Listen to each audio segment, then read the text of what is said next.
All right, so we're looking at surface area tonight. So the only extra step, it's just like we were doing with area or volume last time, where we looked for a piece and then we were able to rotate it around to find the volume. We're going to do a very similar thing with surface area.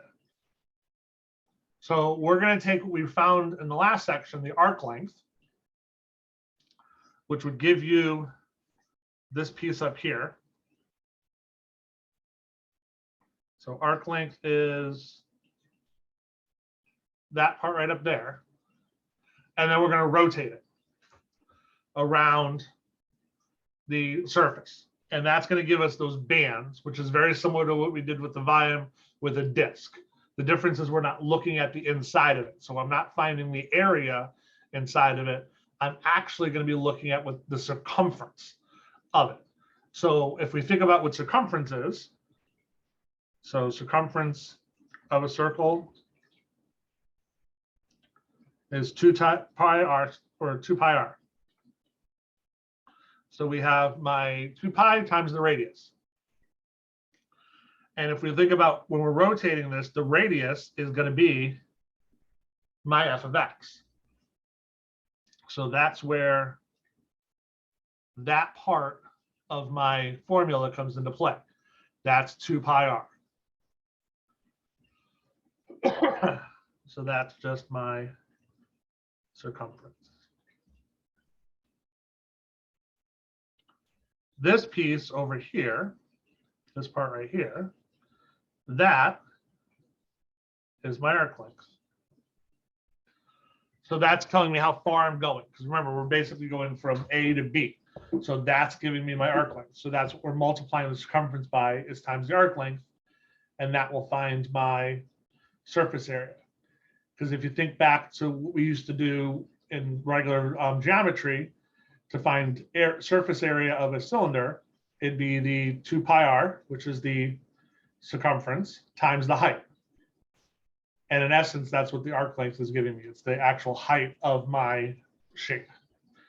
The difference is my circumference is going to change over time, and that's what the integral is helping us actually calculate out and do. So does that process make sense to find the formula? And the only difference between these two is this is the Newton's version and that's Leibniz's version of it. But the setup's identical. Hi, Professor. Sorry if you're too late, a little bit late here. So based on the, so normally on the additional aspect of it, which we're adding, which is the circumference, right? When we were calculating rotations using the 2 pi r method, right? Yep. We would be doing 2 pi r times height, and that height accounted for the volume, right? So we were doing 2 pi r squared. We were doing pi r squared actually when we were doing the volume, because that's the area of the circle that we were rotating around. Oh, right. But I guess I'm talking about rotation around the y-axis. I'm talking cylindrical method. Okay, we're not doing this. There's no way you can't do the cylindrical method with the surface area. Got it. Got it. So this is just. It's just going to be the disk method. The only difference is instead of looking for the area, which is we're looking for that solid disk, we're just looking at the circumference. That's why we're looking at just the outside edge of it. That's why we're using circumference for the formula instead of the area formula of the pi r squared. Got it. Got it. Okay. Okay. I think I understand that. Okay. And it's like you can take like this shape right here, and if we just rotated it around, so like if I looked at it like this, if you think about it, it's very similar in design. Like this is the height. That's my arc length. And then we're looking at my circumference around it. The difference is the circumference changes, and that's what the integral helps us figure out. Got it. Because the integral is going to take the circumference at every given point on that and calculate it out for us. So in the disk method, you mentioned we were doing 2 pi r, so excuse me, just pi r squared. Right, because we were looking for the actual area of that circle. And if you notice on this one, notice how the inside of it's empty. It's not a solid disc. It's a band around the outside. So it's not really a disc anymore. It's more like a band around the outside. Right. So okay, that makes sense. Yeah, I guess in my mind I differentiate cylinder from disc. I think of the cylinder method as some sort of 2 pi r times the height. Yes. Yeah, because in the cylinder method, we did do the 2 pi. We did basically because we were looking for, in essence, the surface area of that cylinder, and then we were having an infinite number of those cylinders going out. So yes, it actually is very similar in that process.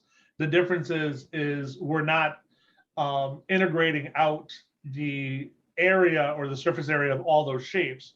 We're just finding the actual surface area of each shape. So we're looking at this, we're integrating out the circumference basically and not the actual surface area. Makes sense. All right, so those are the formulas, pretty straightforward. You'll notice that this part right here is the exact same thing as we did for arc lengths. So we're still gonna have to deal with the arc length formula with the square root and everything else in it. And the rest of the stuff is pretty simple and straightforward. We do have multiplication, so we might have to do some more integration by parts and those type of things. Probably not going to have to do any partial fractions just because of the way the setup of these problems are.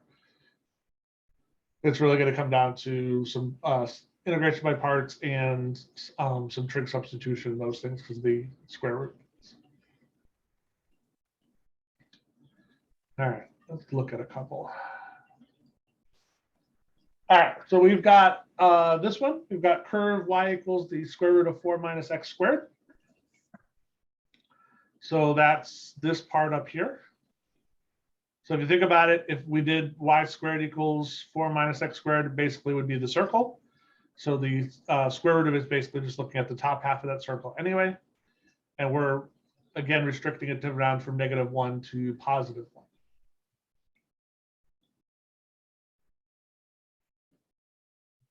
So we're going to go and look at the formula. So we have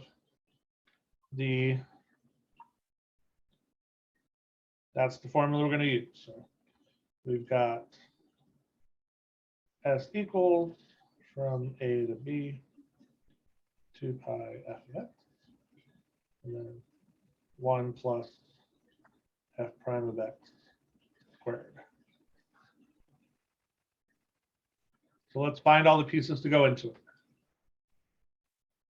That's A, that's B, that's f of x.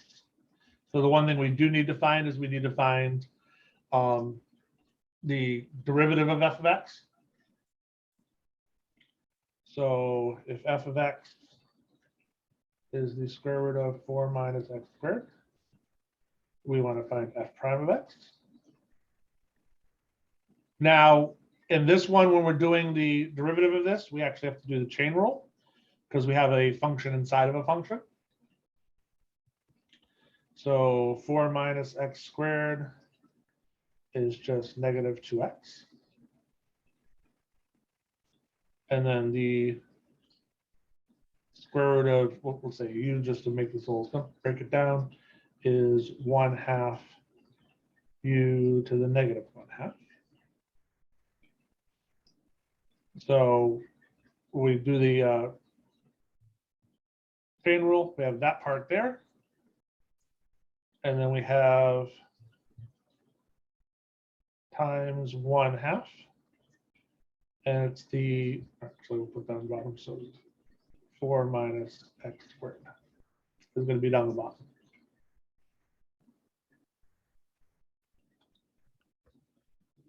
So if we simplify this out, I get -x over the square root of 4 minus x squared. Now I know in the chain rule you typically did not use u to do it, but I just figured it's simpler to actually look at it that way because we're so used to using the u for integration.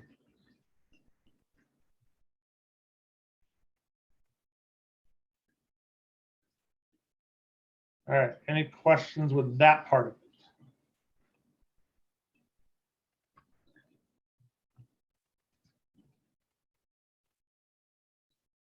All right, so plug everything into the problem. So just for the summary for the chain rule, we just multiply the inside derivative by the whole thing's derivative. Yeah, you're basically multiplying the inside derivative by the outside if it was just its own function derivative. Got it. And then we plug the u back in. Yep. That's why I like using the u there. It makes it a little simpler to see.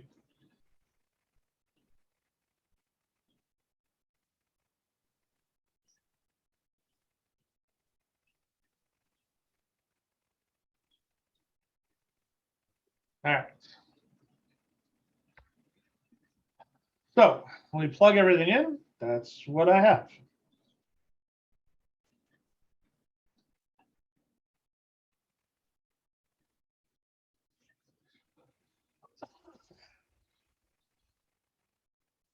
So let's just take this square root part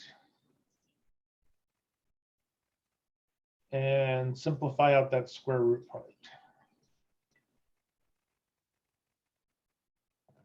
Professor, wasn't that a negative x over the square root of 4 minus x? Oh, you're right. It was a negative x.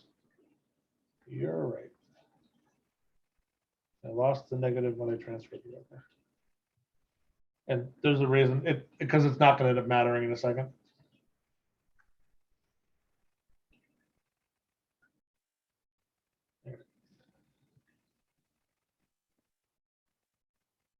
All right, so let's just look at that square root part. So I've got 1 plus negative x over the square root of 4 minus x squared.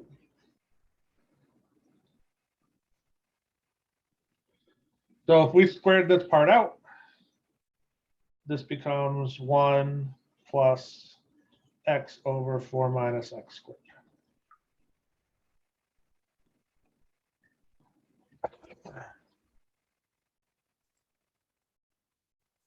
Does the top become x squared, or am I confused? Oh, I Nope, nope, that's right. good. It was there all along. Yeah. So now if we're gonna have to put all, because remember, this is all under the square root. So we're gonna put all this together. So I have 4 minus x squared plus x squared over 4 minus x squared.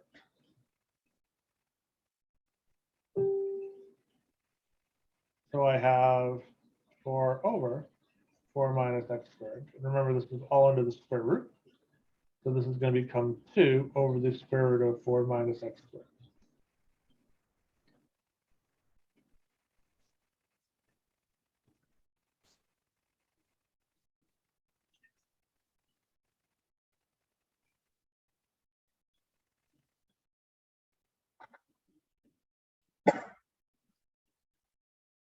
Okay. So Professor, there, when you make it, I understand the second term, the because that whole thing is squared out to it gives us x squared, and then obviously that cancels out the square root of 4 minus x squared there. But what happens to the 1? Because we can't just. That's 1.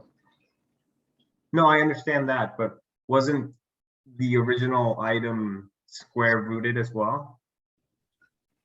The whole thing was square root. So Right. in essence, this part was just working on underneath the square root. Right. So what I'm trying to say is, isn't it one of those weird things where it's like just square rooting each item being added isn't the same? Right. I didn't square root. Okay, hold on. I didn't square root both times. The square root is still here. Okay, got it. I was just working underneath the square root, so I didn't have to keep writing the square root. But the square root's still there. I hadn't done it. I didn't do the square root until right down here. That's when I actually took the square root of the problem. Got it. Okay. Yeah, because I thought that was like foul play. Like it's not the same. No. You're totally correct. You cannot do that. That is totally correct. You do not want to do that.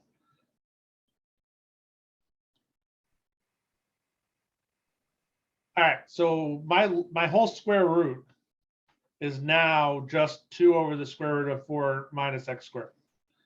So if we go back here, I'm going to pull out my 2 pi, so I don't have to worry about that. I have square root of 4 minus x squared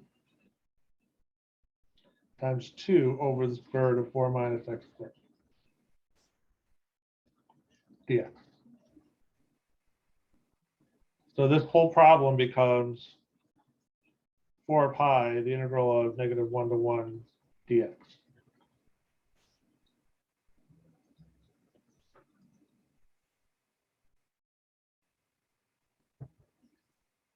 Wouldn't it be from 0 to 1 because it's 4 pi? Nope, the 4 came from this 2. I didn't double it yet. Oh, okay, got it. So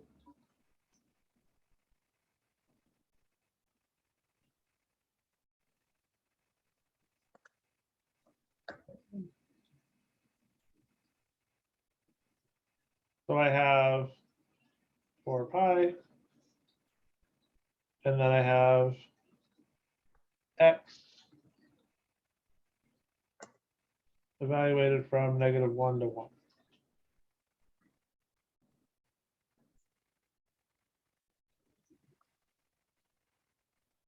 So I get 4 pi times 2, which is 8 pi.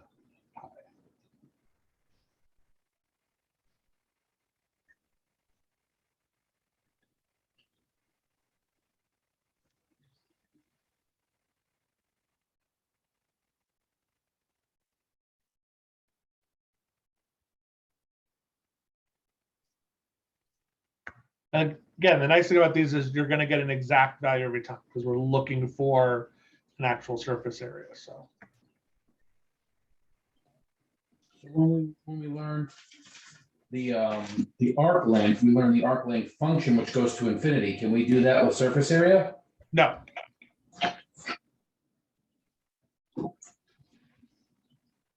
Because the area needs an exact actual size. Area is going to have Right. Because otherwise the area would be infinity. Correct. I think what he was asking was more of like, if we set an endpoint on the left, can we set it up? I guess you could like do the same thing with the x. I guess you could. I haven't actually seen it ever done that. My guess would be, honestly, if you're going to do something like that, it'd probably be in programming for computers, just because if the endpoint's going to vary. I can see a use case for it with like length varying. I can't imagine a use case for surface area varying, but there's probably a use case for it at some point. But we won't use it in this class? You will not use it in this class. It does not exist yet. Like I'm thinking, like I'm literally trying to think like in video games, because it's a 3-dimensional world. So it's like I could see how like arc length and stuff like that would come into play with like distances and actually like the bullets and the trajectory and those type of things. I'm trying to like imagine a scenario where the surface area would actually vary in length or vary in size, and I'm not quite coming up with one that would work, like that would click. But I never would claim that it couldn't ever happen. I just can't think of one right now. I mean, if you're thinking of surface area, that would be adjusted for video games. Hitboxes would be a variable that could change for surface area. Yeah, but normally the hitboxes are pretty like flat. Like it's not necessarily a thing of rotation. Yeah, I know more complicated ones follow more of a like human shape though too. So Yeah. that might be something they do later. I don't know. I'm not super Maybe. into it. Maybe. Anything's possible today. It's like, think about it, you probably could find somewhere that it's actually used. All right. Let's do another one.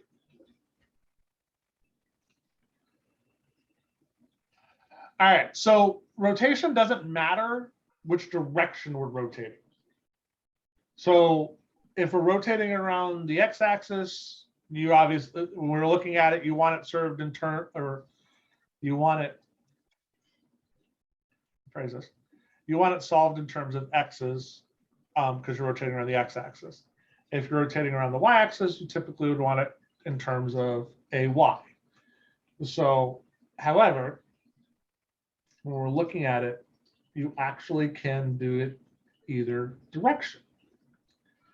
The surface area kind of works out the same way. So when we're looking at the actual equations for it, you can still have it in terms of x's and rotate it around the y-axis.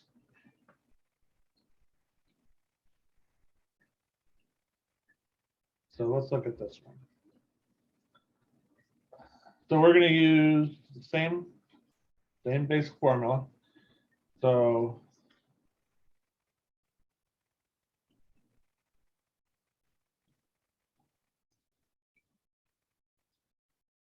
we've got our range. We're going from 1 to 2.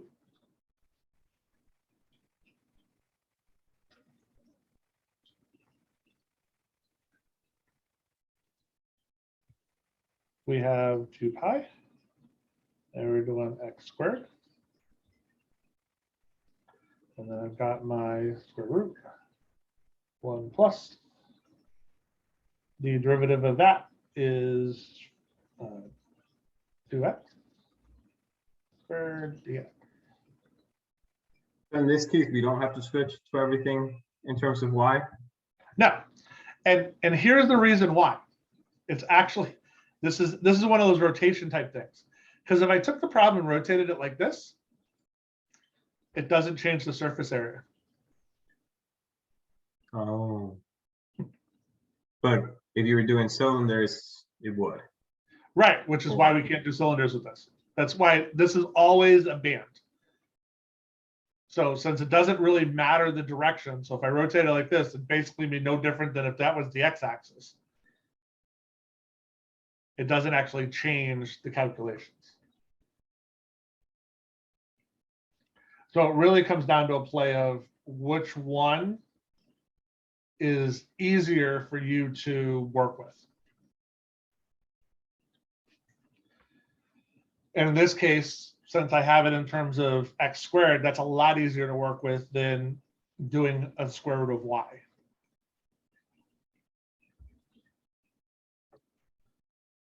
So if we go through this, we'll pull out the 2 pi. So I have 1/2 x squared, and then I have the square root of 1 plus 4 x squared.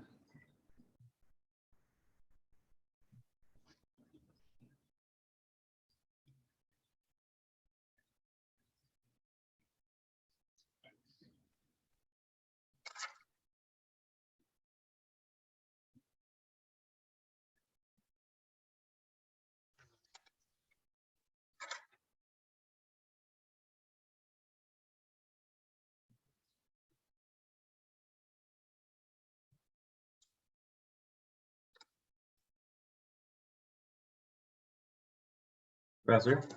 Yes, Oh, sorry, I thought we froze. I did freeze in real life. Because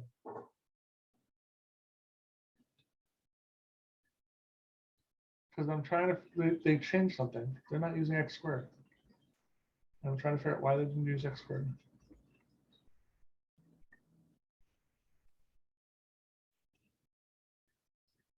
They're using a different formula, so I'm trying to figure out. I'm literally trying to figure out how to explain to you why the different formula works. Is actually the thing that I'm trying to explain, figure out.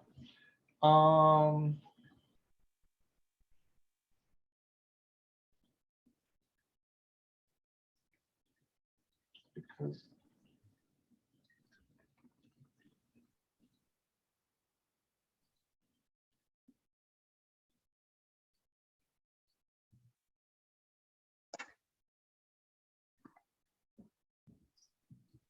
oh, that would be why.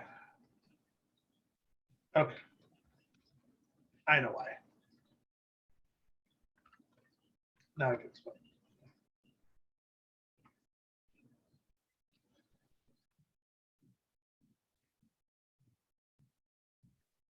Okay.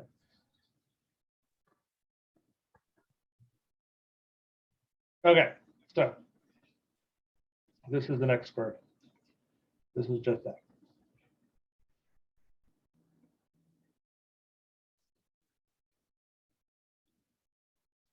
So let's look at this for a second. If we're looking at, remember, this right here is my radius, correct?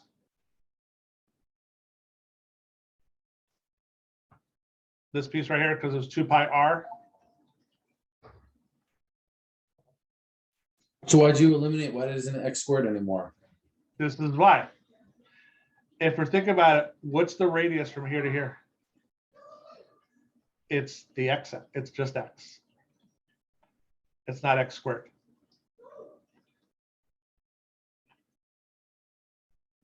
So from there to there, if we're looking at drawing this out, that value, that radius right there is just my x. It's not x squared.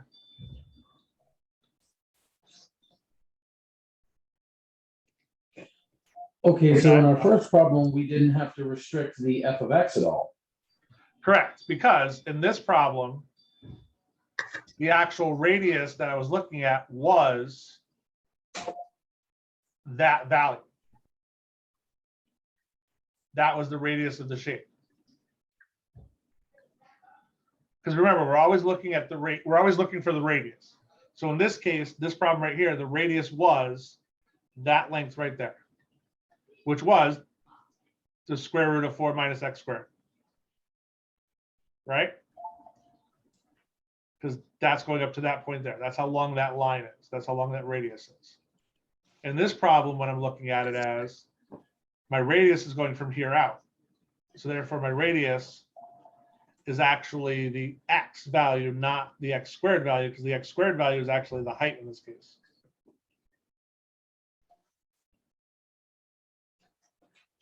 That makes sense?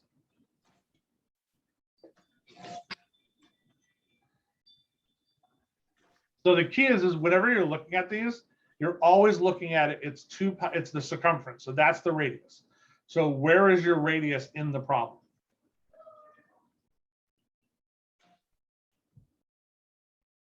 Does that mean that rotations around the y-axis are inherently easier? Not necessarily. Depends, again, it depends on how the formula is set up. It really depends on, the only thing that's going to end up making your life easier is it just depends on how the equation. So like in this case, this one actually works out nice and easy because we can do a u substitution because it's not x squared. But if the problem's more complicated in that direction, it wouldn't necessarily make your life any easier. I'm actually going to do this both directions so you can actually see it the other way too.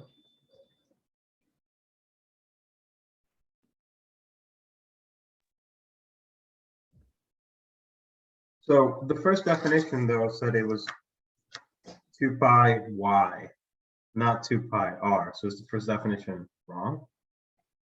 No, it's which one? The first thing, yeah, that. This one? No, because that's still that. Because remember, f of x and y are the same thing. Right, but in this case, we're doing 2 pi x, which is neither of those.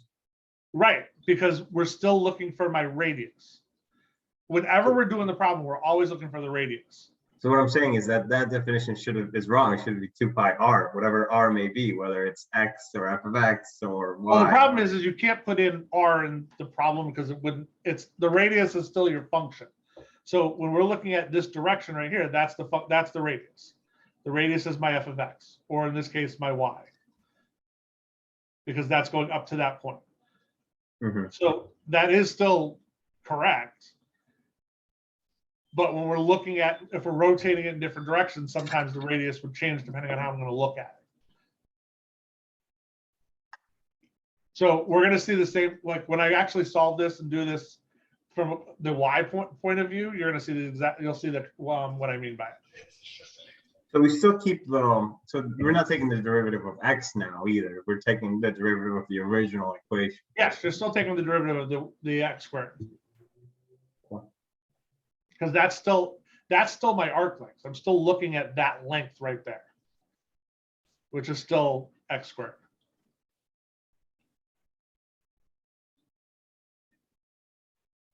Okay.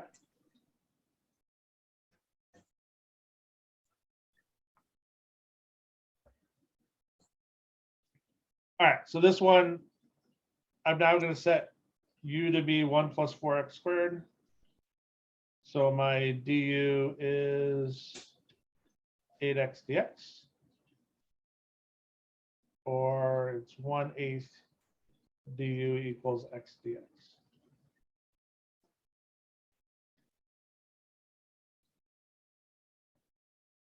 So I have s equals pi over 4 and the square root of u du.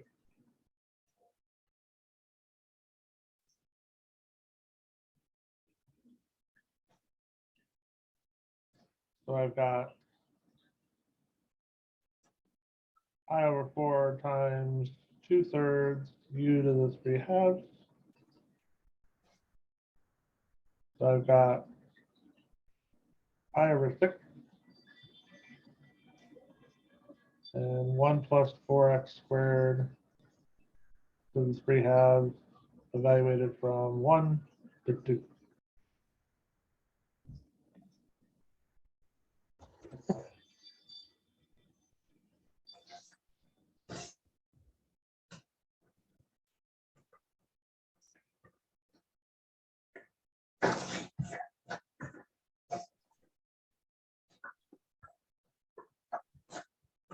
How did you go from pi over 4 to pi over 6? 2 pi over 12.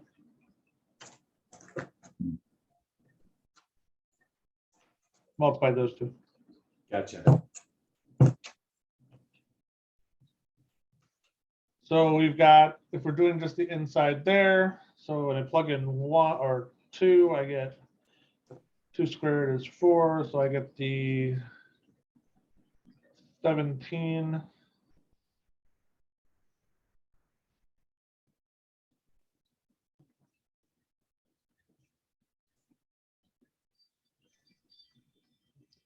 My pen is dying.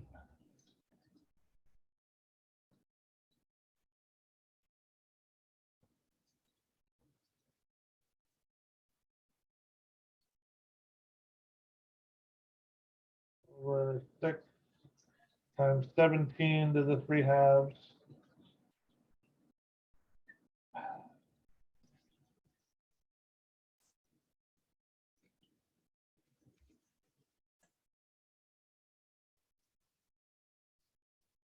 Pardon me, I will do it this way.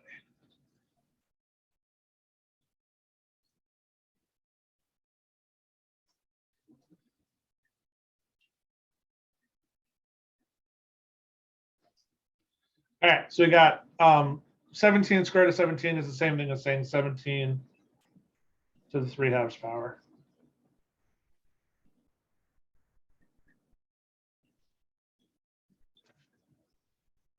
And the same thing on that side. That's 5 to the 3/2 power.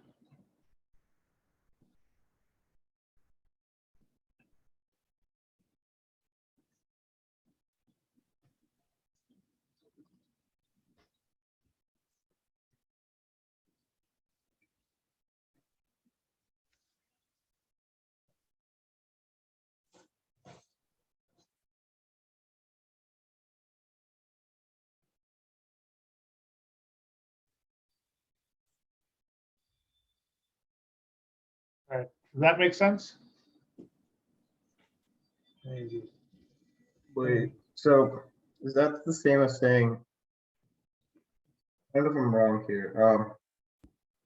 So pi over 6 on the outside, and then 2, so that's 17 to the 3/2 minus 5 to the 3/2, right? Yes, yep. So that comes out to 12 to the 3/2, right? No. You can't subtract it. You can't subtract Oh, right. bases with the same exponent. So then that just stays. You literally have to leave it. That's as simplified as you can make it, is the way they did with the square roots. I see.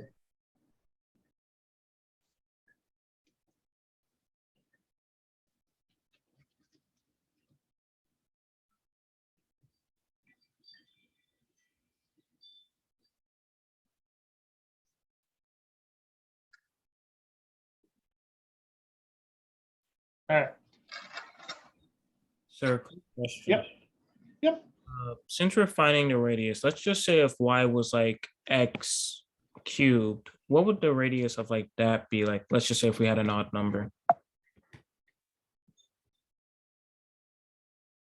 The radius in this situation, if it was just x cubed, it'd still be x. Okay. Because again, remember, we're looking at the goal whenever you're doing these is to figure out where you're going, where you're rotating around. So that's why I was saying, like that right there, that's your radius All for right. this one. So the x squared doesn't impact it. It's really the y, the up and down is going to impact it in that situation.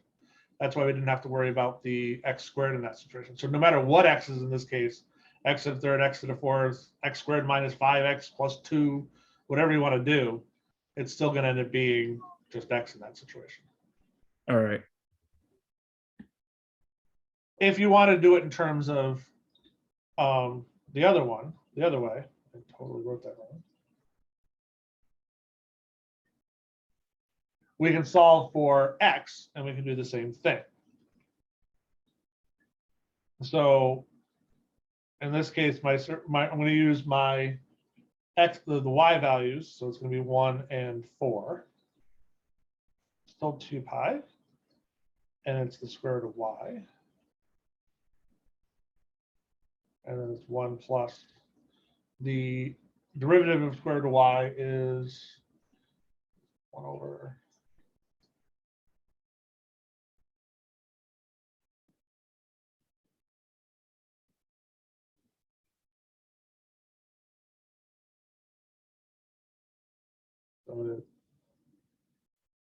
negative 1/2 square root of y squared dy.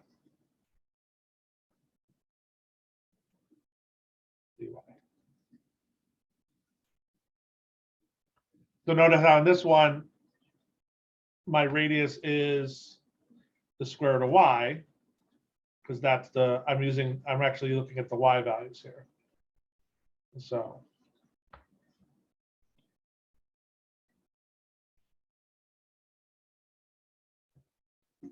And when we're looking at the y values, we're looking at y equals x squared. When we're looking at the x values, we're looking at x. Right, because that's like this right here, that radius right there is the square root of whatever y was. And So you had right said that here, if it was the cubed root, it would be the same. It would still be x. in the original problem, the way I was doing it, yes. When I was solving it this way, no matter what that x squared is, my radius is still x. Because I'm still going to that values, because I'm still doing it in terms of x. I'm not doing it in terms of y. So it could be any value. It could be x to the 56, then it would still be x. Correct. In this formula right here. I see what you mean. If I did it in terms of y, which is what I'm doing now, if we look at this value right here, the square root of y, which is 4, is 2. Notice how it gives you the exact same value that we were doing to do in the other direction. So in this case, it would be the 56th root of y equals x, and we would still do the same thing. We would just have to use that concept for it. So you can do it either direction when you're solving it. The goal is just to keep the radius the same. The radius is whatever you're looking for in that situation. That's the big piece when you're trying to write out the formula for it. Everything else is basically the same. So we'll plot, I'm going to plot the 2 pi, and that's why I didn't do 2 pi there. 1 to 4, square root of y. 1 plus 1 over 4y dy.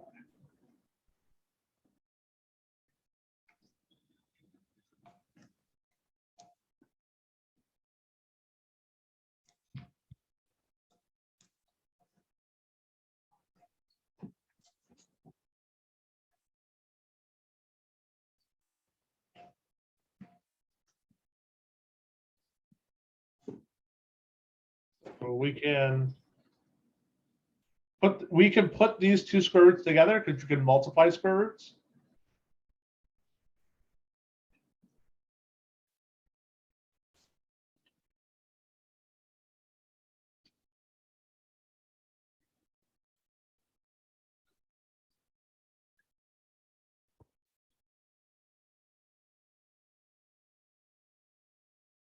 All right, so shoot, one screen. Wait, how do we put the square roots together? You can just multiply them. So when you're multiplying square roots, you can multiply the things inside. Since they're the exact same root, you can multiply them because you can split them apart too. So if you think about it, Got it. so yeah, like if we did square root of 100, that's the same thing as saying the square root of 25 and the square root of 4. So same concept. I can put them together as same way I can take them apart. All right, so let's do we can do u substitution for this one because my y is going to in essence disappear.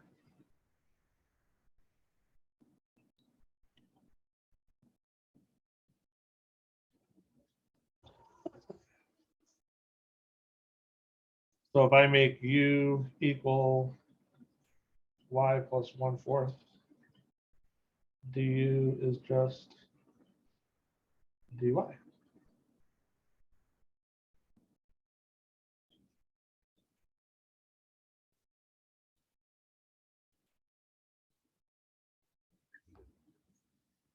So this just ends up being the square root of u, which is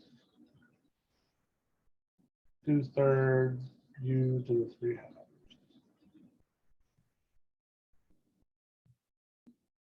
Which is exactly what we had before. So we've got 2/3 u to the 3/2, and we're valuing it from one u. Switch back. Y Do you mean to do this all off screen? Oh, no, I didn't mean to do it off screen. I totally didn't mean to do that. I was writing and didn't look at the other screen. There we go. And we're evaluating this from 1 to 4.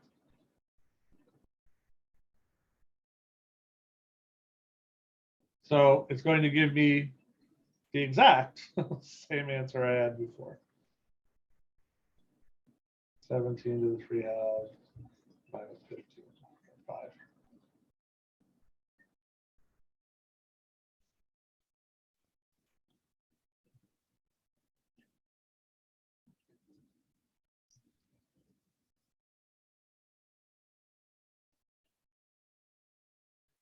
So I don't think either one of these is actually any more difficult than the other ones.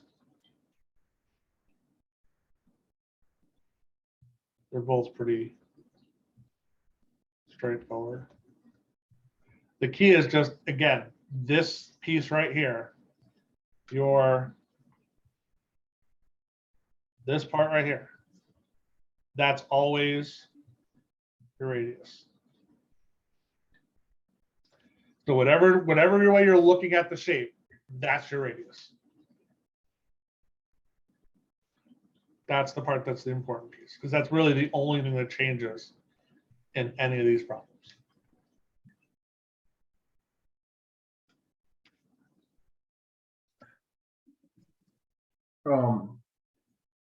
Professor, why did you need to calculate a du out of that u? Because I did a u substitution on it. I just didn't actually write it down. So in essence, I did this little piece over here. I changed this to U, so I did the square root of U.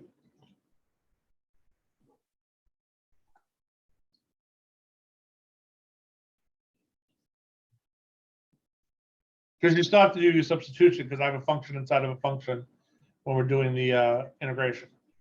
Because I can't do just the derivative, the integral of the square root of y plus 1/4. I know, I don't understand why calculate, huh.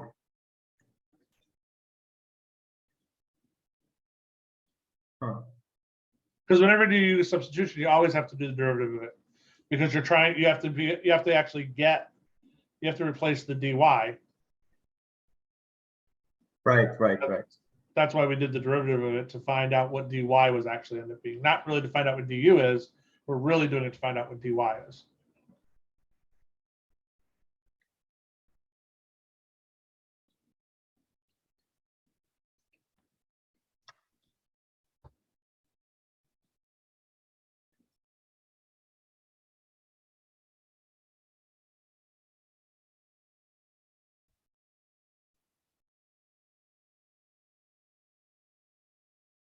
Are you still, why isn't the du raised to the power of 3/2? The u? The u is raised to the power of 3/2. Right, but then in your, yeah, there. Oh, I forgot to write it over there. It is. Right, highlighter. That is raised to 3/2.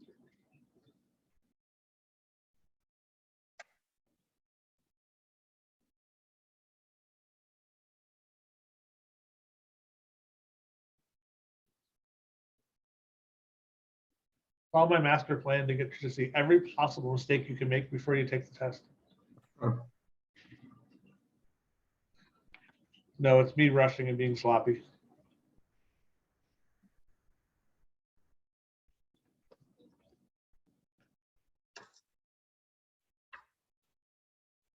All right, any other, so you can see how these two basically are done the exact same way. I don't think either one of them is overly difficult in the process. It's just good to see, like, when you're looking for the radius, that's the key. It's like, how do you find that radius?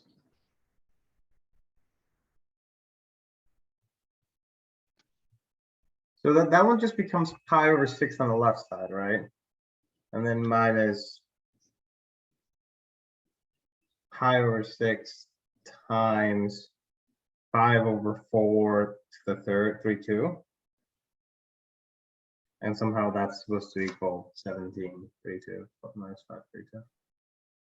Yeah, it ends up, it's messy because of the 1/4 in there. Hold on. Yeah, I'm just plugging it in, right? Because 4 plus 1/4.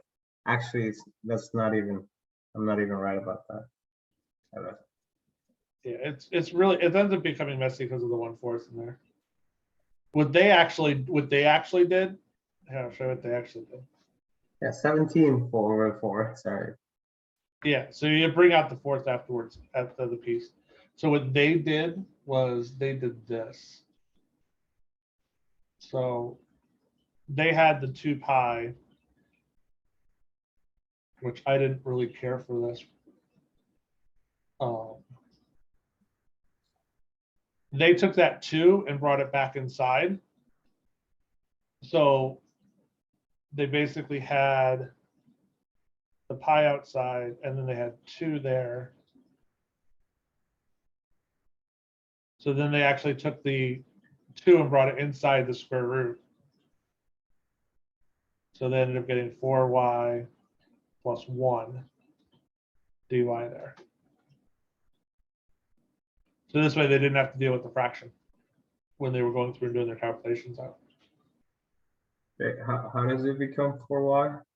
Because you're basically multiplying the entire things by 4. So you're multiplying the y by 4 and then the 1/4/4. Because when you bring the 2 back into the square root, you're in essence the square root, you're squaring the 2 to get 4. Got it. So, but if you did the actual calculation the way we did the other one, y plus 1/4. And it was 1 4. Yeah, so it'd be like 17/4 minus 17/4 to the 3/2 minus 5/4 to the 3/2, Right, all times pi/6. right. So in essence, what you're doing.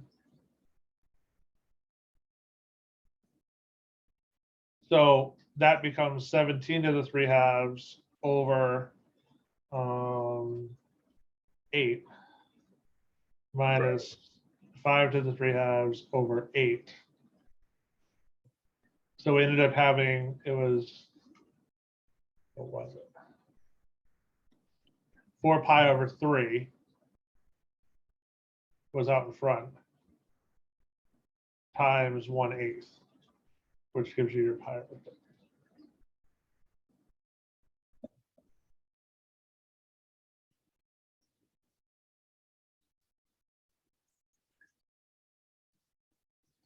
So because we had the 2 pi over, or 2 pi times 2 over 3, which is the 4 pi over 3.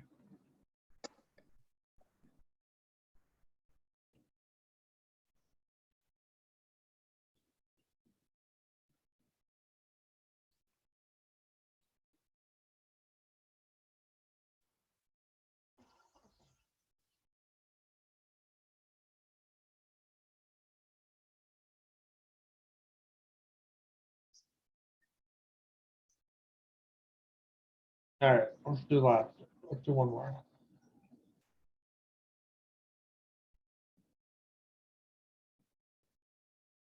All right, so I want to find the area of a surface generated by rotating the curve y equals e to the x around the x-axis.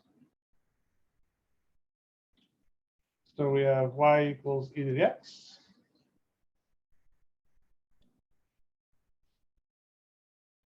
So if we're looking at this, just a quick little sketch of it,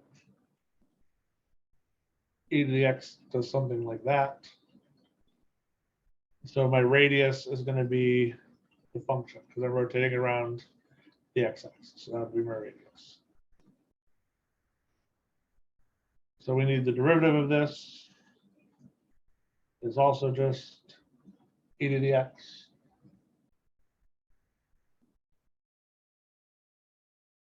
So I have, we're going from 0 to 1.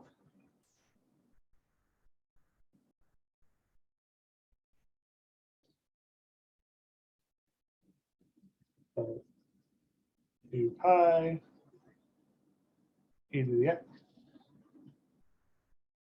And then the square root of 1 plus e to the x. Square.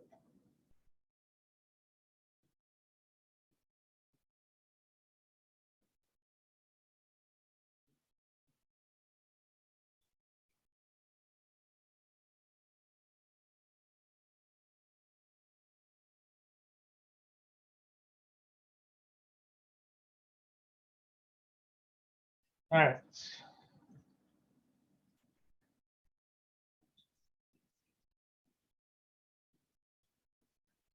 Let's solve this. So I've got 2 pi 0 to 1 e to the x square root of 1 plus e to the 2x dx. So let's make u e to the x and see what happens. So du is not 2x, e to the x. Is e to the x dx, which I have, so that's going to work out nice for me. So I just have the square root of 1 plus u squared du.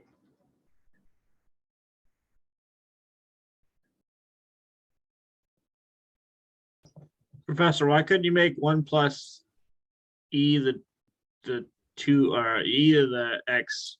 Nothing, just Huh?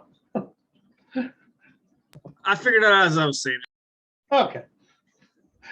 Were you going to try to make e or u e to the 2x?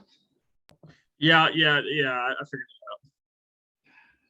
All right, on this one, since we're gonna have, since I know we're gonna have to do multiple steps, and I don't want to have to do multiple steps and go backwards multiple steps, we're gonna change the 0 and the 1.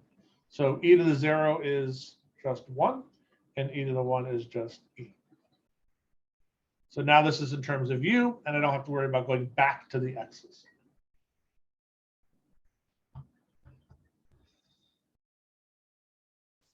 And this is purely because I know where we're going, because can I do the integral of the square root of 1 plus u squared?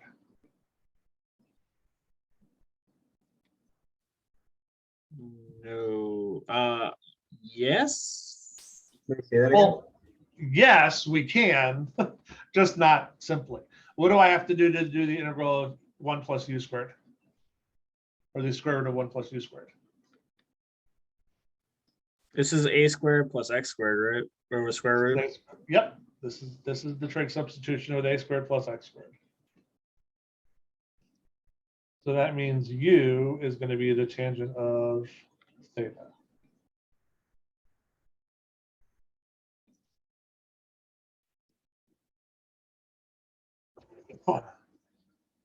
So du is what, secant squared theta?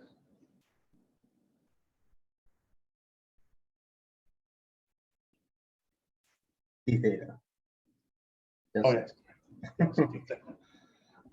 And then we'll also find my two values. So I have, if I do u to the 1, so actually, if u is 1,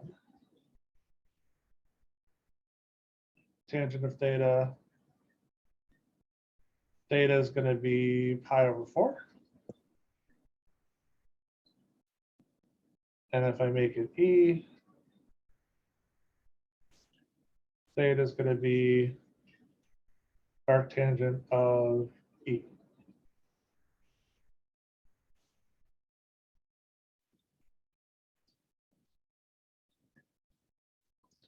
Anyone want to take a guess what this whole thing's going to break down into be? It's our favorite. It's our absolute favorite integral.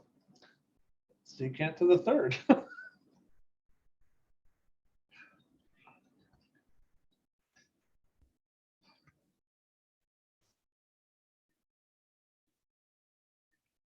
This book really likes secant to the third theta, I found out.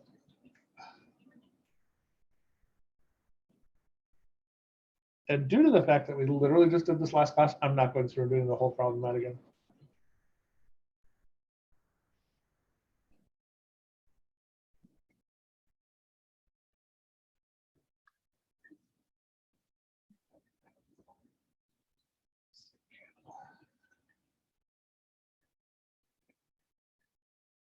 Oh.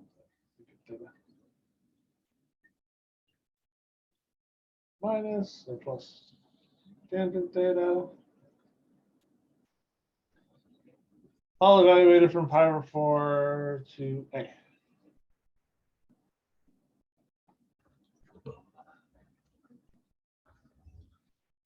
So remember, that's the integral for secant to the third theta. Might be one of something to write down in a cheat sheet at some point, because it seems to keep coming up. Could you just get to a point where we got secant cubed? I mean, I get that it's secant squared d theta, Yeah. but So remember the whole, okay, so basically this part.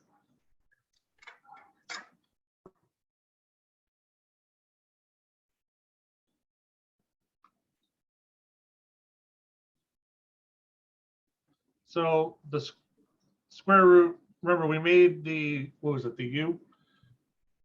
U squared was tangent, right? So I have 1 plus tangent squared theta.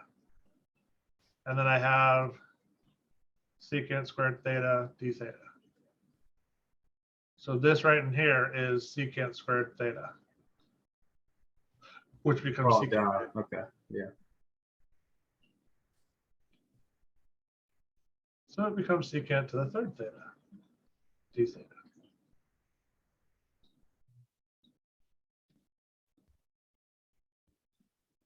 That's where that came from. And this one was nice because it was literally, you didn't have to factor anything out or bring anything out or anything else into it, so.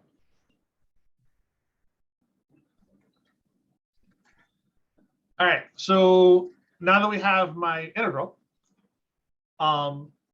we got to figure out what the pi over 4, when we plug those into it, and when we do the arctangent of E, and what's that in terms of secant.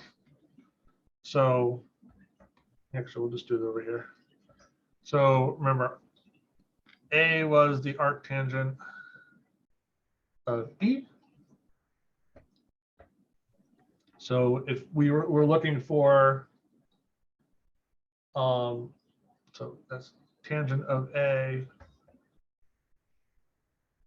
equals E, which helps me out because I have tangents in there.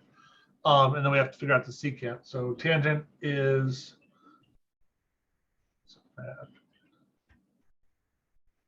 if I square it,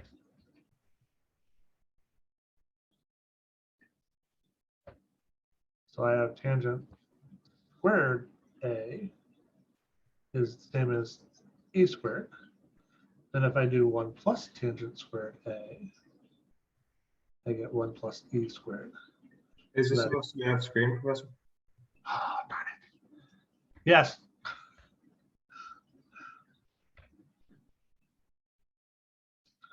So we've done our tangent A. That's that one.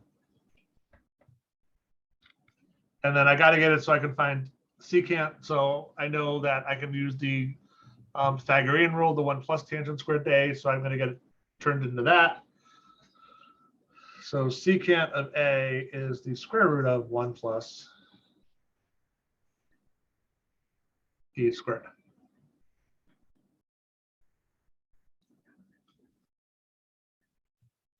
So we need that one and that one.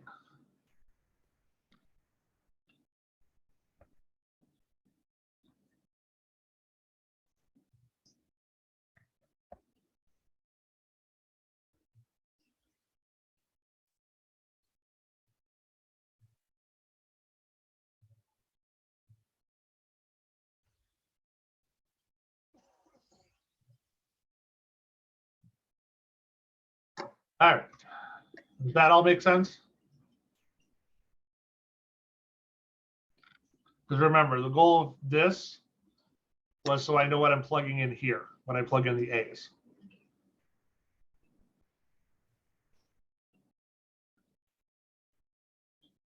So the first thing was I have secant of A, which is the square root of 1 plus E squared. And then tangent of theta, which is just E. Plus ln of the square root of 1 plus E squared plus E.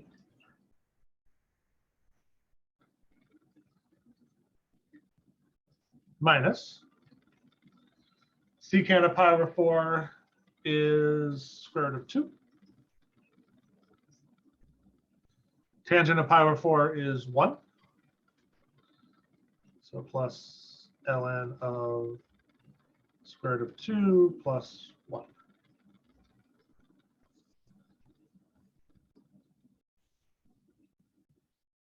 And that's my final answer.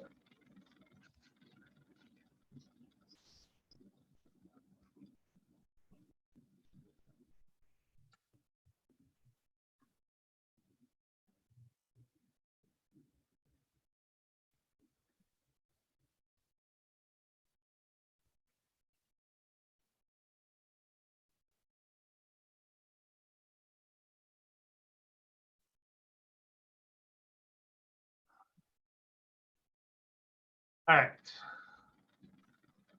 Let's do one more. Let's do, oh, Could you Yes. do a quick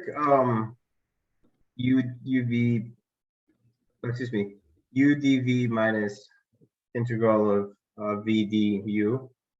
Just as a quick refresher. Please. Yes, after I do the last one, then I'll do one of those for you just as a quick refresher. Okay. So I can do that. Actually, give me a second. Let me see if I can find one that integrates them both.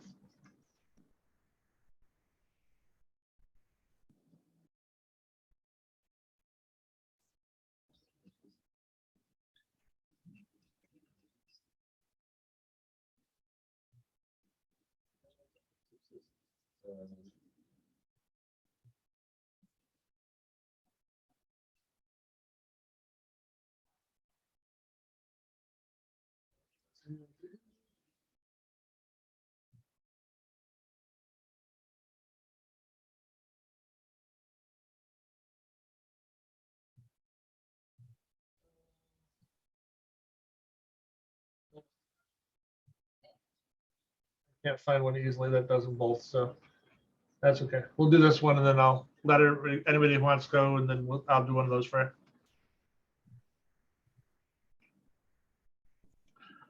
you. This one and then I'll do one of those. All right, so we've got this.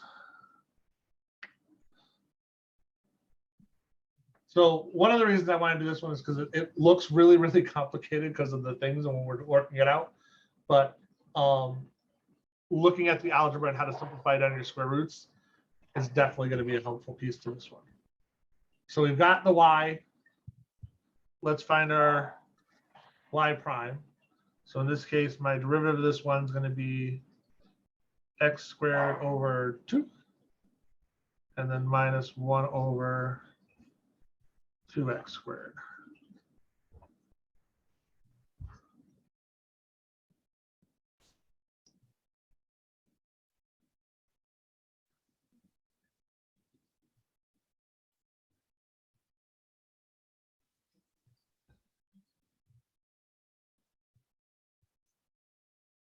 So if we're just going to work with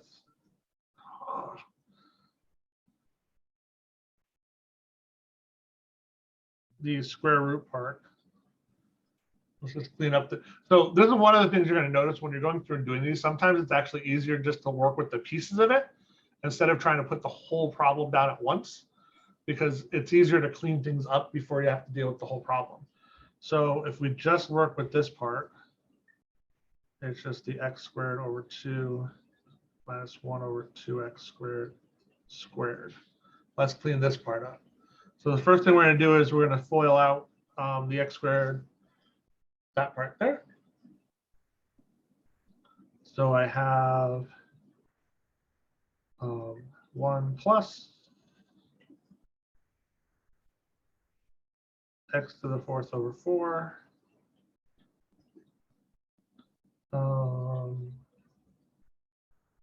minus 1/2 plus 1 over 4x to the 4th. So I have x to the 4th over 4 plus 1/2 plus 1 over 4x to the 4th. So this one is x squared over 2 plus 1 over 2x squared. So my square root is going to basically cancel itself out.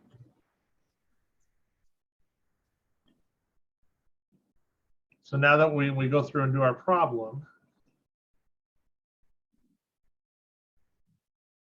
we can just look at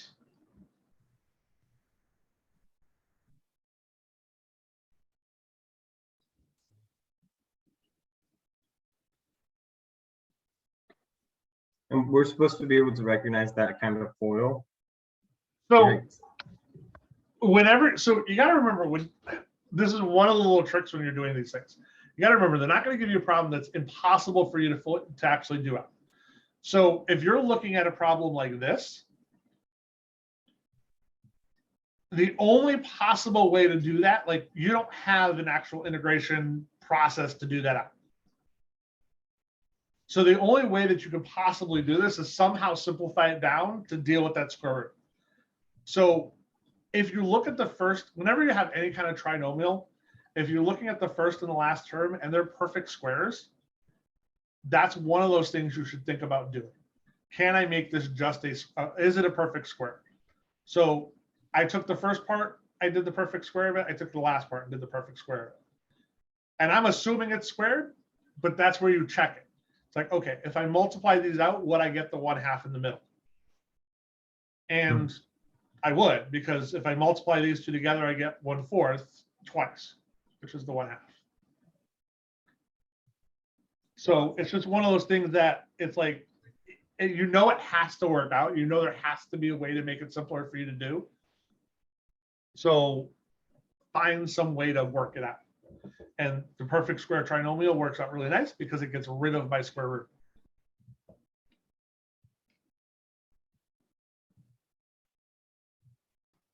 And Professor, when they give us just what you see up top where we started, that always means that they want us to rotate around the x-axis? I think they're actually, what the directions actually said rotate around the x-axis. I just copied one of the problems out of a group of them, and I believe the group process said it rotated around the x-axis.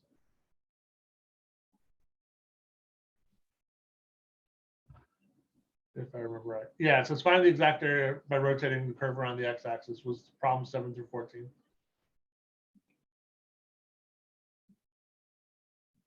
So, we're gonna boil these out now. So I have.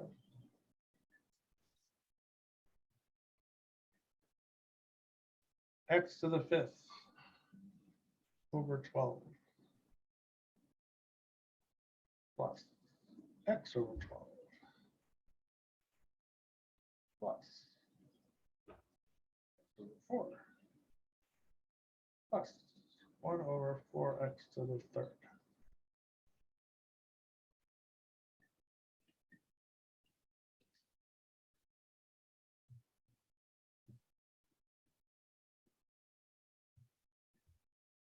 So I've got 1/12 x to the 5th plus 1/3 x to the 3rd plus 1/4 x to the negative 3rd.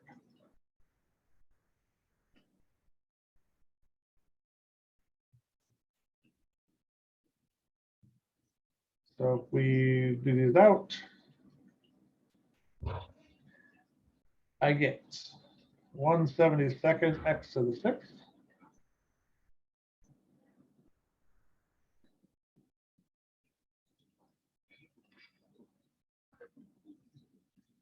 wait, that's not x to the 3rd. That's just that. 1/6 x squared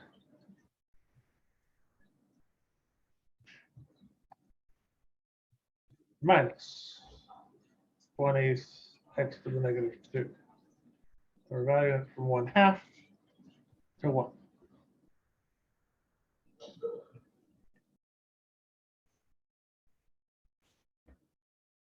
And this is where your calculator comes into play, using your calculator with your fractions, because I am not expecting you to sit there and do that all out by hand. It's 263 over 256 pi.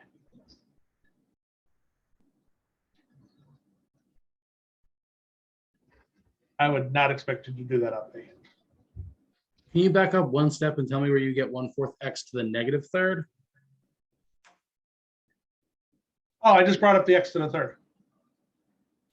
Because it was on the, it was in the denominator. Gotcha. It's easier to deal with the power rule for exponents when they're all in the numerator.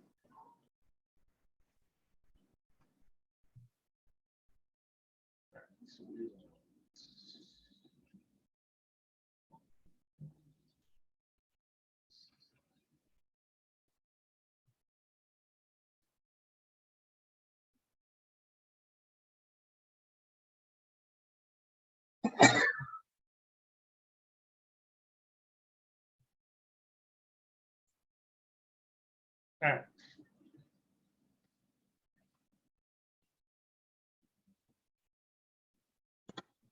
So